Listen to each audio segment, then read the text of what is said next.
les ministres, secrétaires d'État et autres membres du gouvernement du moins, mesdames et messieurs les directeurs généraux, les directeurs, messieurs les représentants des entreprises partenaires, chers étudiants, chers jeunes et tous ceux qui ont participé à ce concours au titre de lauréat d'école de formation ou en tant qu'étudiant, c'est avec beaucoup de plaisir que je me retrouve une seconde fois, encore une deuxième fois en face de vous pour primer les lauréats de cet important concours.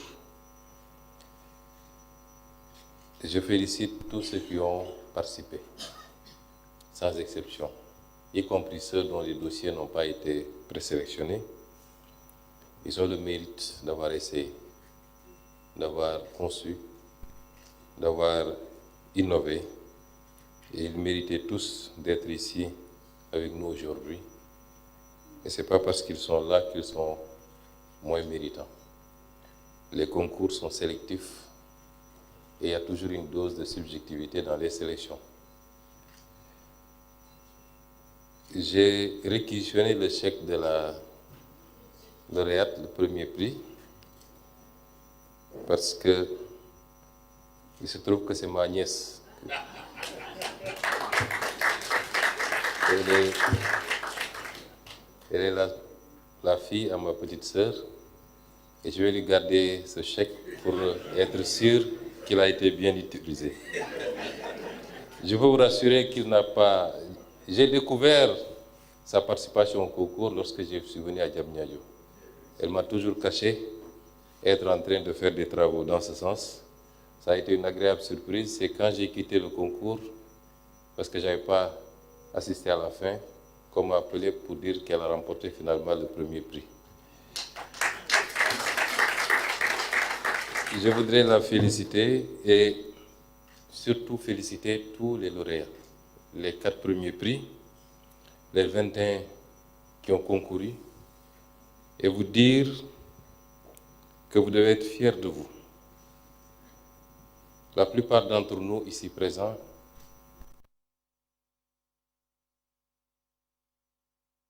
entreprenants à votre âge. La plupart d'entre nous ici. Je ne dirais pas tout le monde parce qu'il y avait des génies. Je crois que le ministre Mabouba Diagne maîtrisait déjà la formule d'Einstein quand il était à votre âge. Mais en tout cas, ce n'était pas mon cas, moi, j'en suis sûr. Et c'est cette jeunesse que nous voulons, comme je l'ai dit l'autre jour à Diamniadio. Vous savez pourquoi le président Kennedy demeure toujours à la tête des sondages des présidents préférés des Américains? C'est parce que le président Kennedy, dans un contexte extrêmement difficile de guerre froide, où la rivalité avec la puissance russe ou soviétique était extrêmement délicate, a su faire croire aux Américains en eux-mêmes, en leur promettant d'aller sur la Lune.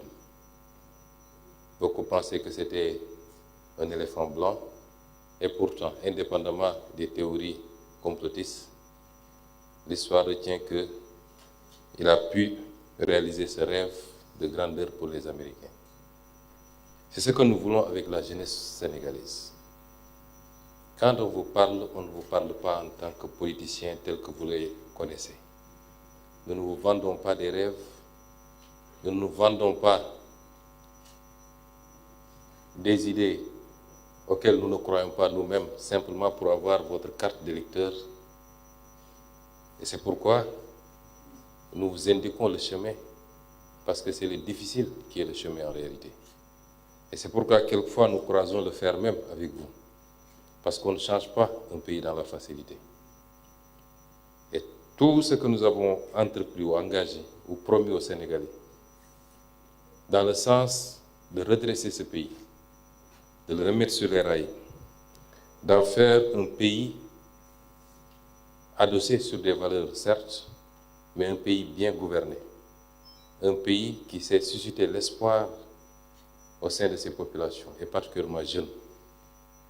Un pays qui se réapproprie de son destin, de ses ressources naturelles. Un pays qui en termine avec la malgouvernance, le clientélisme, la corruption, les surfacturations. Tout ce que nous avions promis en étant opposants, nous vous assurons que c'est ce que nous sommes en train de faire dans un contexte tout aussi difficile, parce que nous avons hérité d'un pays qui a été très, très mal géré pendant très, très longtemps, mais surtout sur les 12 dernières années. Et c'est à cela que nous invitons la jeunesse de ce pays. Et nous voulons que vous croyiez en vous. Comme Kennedy a pu faire croire aux Américains en eux-mêmes. Et ce que nous sommes en train de faire participe de cela. Je l'ai dit l'autre jour à Diamniadio, c'est cette jeunesse que nous voulons. Une jeunesse qui invente, qui crée, qui anticipe, qui n'attend pas tout de l'État. Parce que jusqu'au moment où vous avez conçu ou progressé dans vos idées, vous n'aviez pas attendu l'État et vous n'avez rien reçu pratiquement de l'État. C'est cette jeunesse que nous voulons. Nous voulons que les Sénégalais croient en notre capacité à dépasser même sur certains aspects. En matière scientifique ou d'innovation, on parle de leapfrogging. Vous pouvez leapfrogger, vous pouvez sauter des étapes. Et c'est ce que nous attendons. Sauter des étapes, c'est ce que la Chine a fait lorsqu'elle a pu anticiper sur la technologie de la 5G devant toutes les puissances qui, jusqu'à présent, avaient le lead sur ces questions. Et jusqu'à présent, elle garde la main. Et donc, tous les conflits commerciaux que vous entendez autour de certaines entreprises chinoises, c'est parce que, pour la première fois, les Occidentaux ont été dépassés. Ce qu'elle est en train de faire aujourd'hui sur les véhicules électriques et sur certaines technologies. Ce qu'on a su faire ici, parce que quand on parle de l'utilisation des moyens mobiles, des moyens électroniques pour faire des paiements, le paiement mobile par exemple, les transferts d'argent, je crois que ça a commencé ici, en Afrique. Nous avons pu leapfrogger et aujourd'hui, c'est devenu une technologie mondiale. Et c'est cela que nous attendons. Et vous devez être convaincus que vous avez la capacité de le faire. La science n'appartient à personne. Certes, il y a disparité dans les moyens. On ne va pas vous comparer à ceux qui sont à la Silicon Valley et qui disposent de tous les moyens imaginables. Mais je pense qu'avec la ressource, la matière grise et le minimum d'accompagnement que nous allons faire et que nos partenaires vont faire à côté de nous, à défaut de pouvoir être sur ces standards mondiaux tout de suite et maintenant, le Sénégal peut ambitionner de se positionner comme leader en Afrique. Et ce serait déjà un grand pas.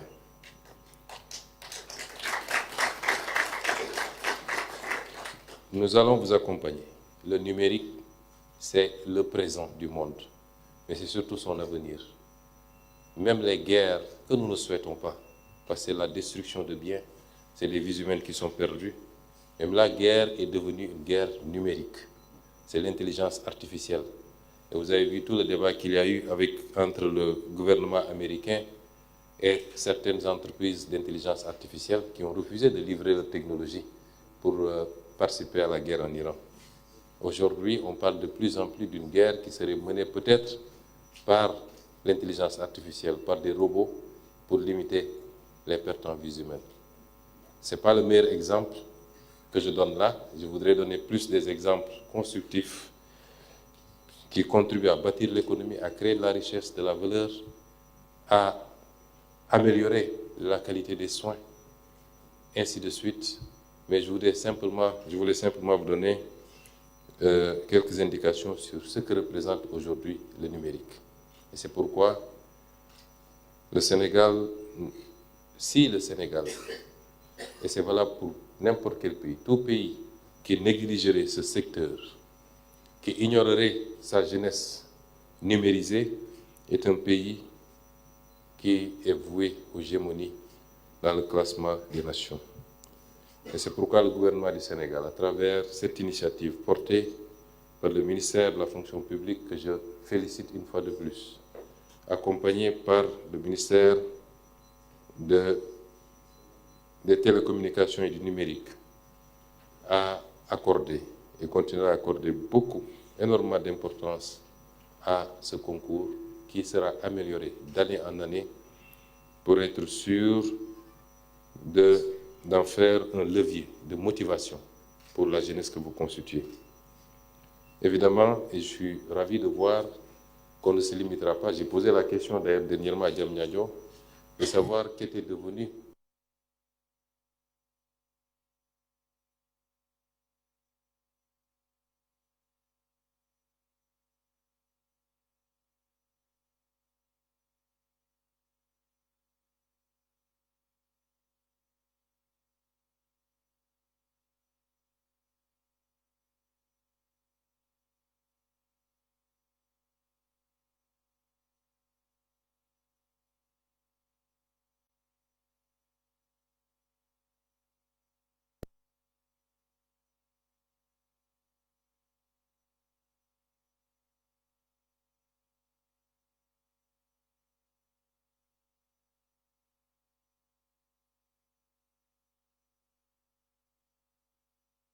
Je voudrais encore une fois ici remercier et féliciter. Certains ont mis à disposition beaucoup de moyens, beaucoup de matériel, d'autres des moyens financiers, certains des laboratoires même. Je les félicite, les encourage et les exhorte à rester à nos côtés pour accompagner ces braves jeunes à représenter l'avenir de ce pays, à faire ce que nous n'avons pas pu faire peut-être, ou à le faire mieux que nous l'avons fait jusqu'à présent. Et donc le coaching est important. Je superviserai moi-même le suivi et le respect de ce délai de 3 mois. Que nous n'avons pas fixé, mais le présentateur a dit qu'il aime les défis. Nous allons le trouver sur son terrain et aider ces jeunes en ces 3 mois-là à maturer ces projets, à en faire des projets concrets, applicables sur le terrain, et peut-être chacun de ces ministres fera ce qu'il a à faire pour intégrer ces projets-là dans leur domaine. Je voudrais enfin annoncer, comme nous l'avions fait l'année dernière, que la primature accompagnera, en dehors de ce qui a été déjà fait, l'ensemble des